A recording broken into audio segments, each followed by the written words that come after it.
Should the church get involved in civil politics, and if so, how? Here to discuss the topic is Florent Varak. He's professor at Geneva Bible Institute and the director of Church Equipping Network at Encompass World Partners. Good to have you with us today, sir. Coming all the way from Lyon, France. Thank you so much. Bonjour. Bonjour. Very apropos topic as we are in the throes of an election season, as you know, but just a general, tremendous topic for the church to be engaged in is that. Where does the line, where's the line drawn between church and state? So let's start just a little here in the beginning. You talk about and kind of take us on a journey of church and power through history. Right. Why is it important for the body of Christ, for the church, to have that kind of perspective? Well, I think in the history of the church, people have tried to establish the presence of the church with regard to the authorities of the world, and sometimes that has not been a good performance. I mean, starting on in the 4th century, with the conversion, quote unquote, of Constantine to Christianity, the church became a power, an authority, and it began to try to establish a theocracy, which basically meant the rule of God upon a certain piece of land or the Roman Empire. But in the process, which was well-intentioned, I think, in the beginning, it also became quite a dictatorship. And that has left a legacy that we in Europe are still facing. When I say that I'm a Christian, people say, well, haven't you heard about the Crusades or the oppression of the church over the people? And that's a negative. And even the church state, joining, like say in Germany, with I believe the Lutheran Church is correct, is the official church of the state. Yeah, so that's one model. Or even Calvin in Geneva, people would be fine if they didn't go to church, on Sunday. Well, I don't know if we want to live in that kind of environment. So what's the influence of the church? So theocracy is one of the models.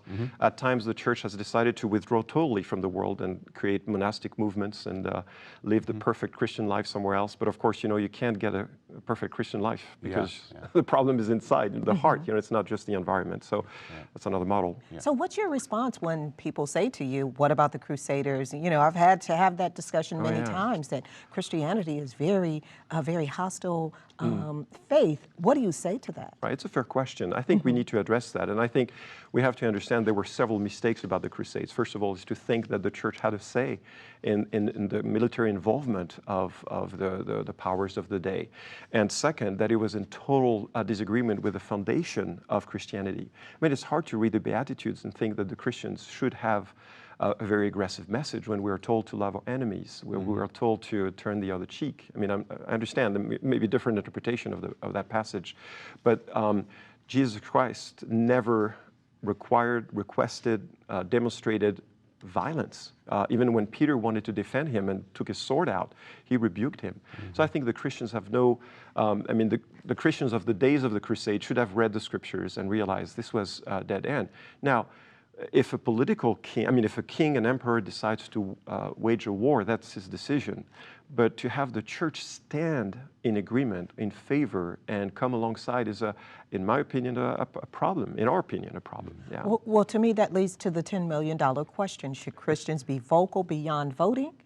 Or should we just kind of if we're called to that, like Daniel was called in the Bible, right? How should we respond? I think we should pursue the calling that we receive from God. And if a person has this calling of being involved in politics, he should do that. A Christian should do that. But I don't think he should do that in the name of Christianity. You understand the difference? It's personal. It's a personal, and he will do the best as a Christian to represent the integrity and the values of who he is. But I don't think he should hijack Christianity and say, I am representing Christianity in what I'm doing. And there's a difference between a person being involved in politics and with the church being known for its political standing. And I think, that's the thing we defend in this book, is that the church has no role in politics. Yeah, you have the 5 different models of engagement. And you mentioned just a couple in passing here: theocracy, retreat. Lobbying is another one that you talk about. And one of your statements is, the Bible never gives an example or a command for the church to change society. Right. Yeah, and I think a lot of people hearing that will be like, wait a minute, are you sure? Because I thought that's what we're supposed to be doing. Well, let's assume that the Constitution of the United States is changed into the 10 Commandments. Would that be good or bad? Well, I mean, probably we'll have a safer civilization, you know. Let's assume, greater miracle still, that 90% of the American population abides by the Ten Commandments. Is it good or bad?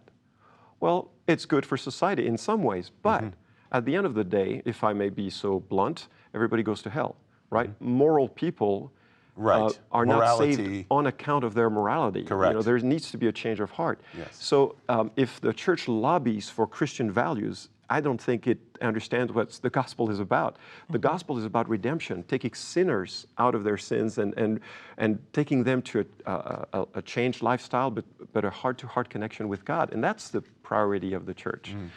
So it's not imposing a set of Christianized values or morals, which would be good for society. That's the main focus of the church. We need to get our eyes on the main things. That's my understanding. That's our understanding of the scriptures. And actually, I think the Christian values are hard enough for us believers. I mean, we have the Holy Spirit, we have the understanding of the Word, and it's hard to live the Christian life. Dying to self is difficult for us Christians. How could we impose that on a society that does not have that heart connection with God? So I don't think it's the role of the church to impose a morality on people that don't have the power to live in a political way. In a political way. How then are we supposed to be salt and light during this election season? Well, I think I want to be known for Jesus, and I want to exemplify what Jesus means. And so being salt and light is not necessarily to denounce everything and everybody that everybody does that is contrary to God. But to be salt is to personally represent the values that Christianity demands of his people.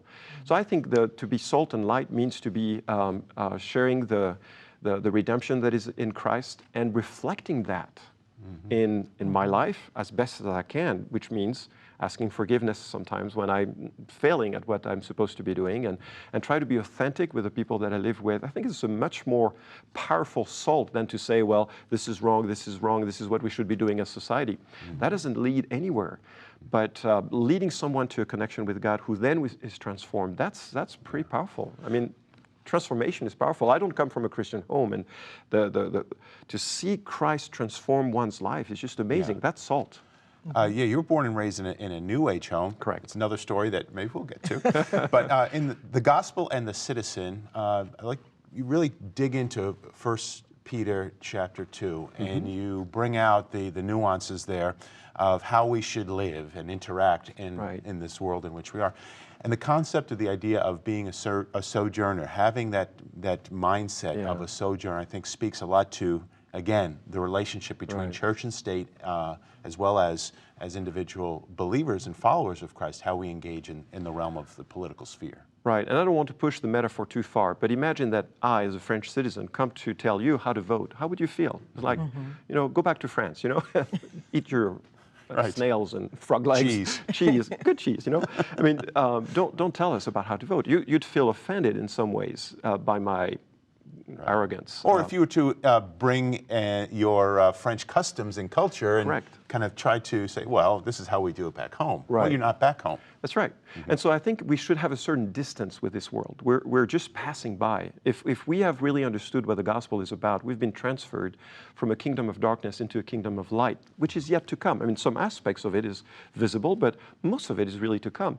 So we're sojourners, aliens traveling through. And as such, we need to look at the world with a certain compassion and a certain, what is going to change it is the gospel, not the laws. It's the heart that changes people. And ultimately, it's about people being saved, not about a transformed society. So it's always kind of being mindful of where our citizenship lay, which is in heaven, according to Philippians, and the fact that we are strangers and foreigners in this place and in this time. I think so. Yeah. Real quickly, if I can just monopolize this here.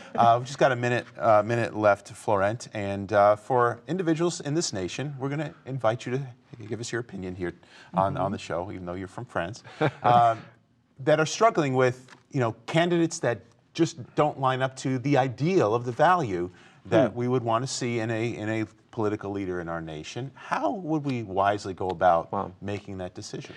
Well, it's only my opinion from what I understand of scriptures, and I welcome the debate. But I think you mentioned the word that I think is the word of the people in power, alignment. So evangelical world has been influential in the States, and they seek alignment, or they seek a candidate that will align with their values. I'm not sure that's what the biblical perspective is about. I think it is about freedom of conscience. First Timothy 2 mentions that we need to lift up holy hands, without anger, quarrelsome, giving thanks about, authorities and all of that we may live a godly life. Right. And I think I would look at elections not at electing somebody who will do or bring about Christian values, but somebody that will preserve freedom of conscience as long as possible.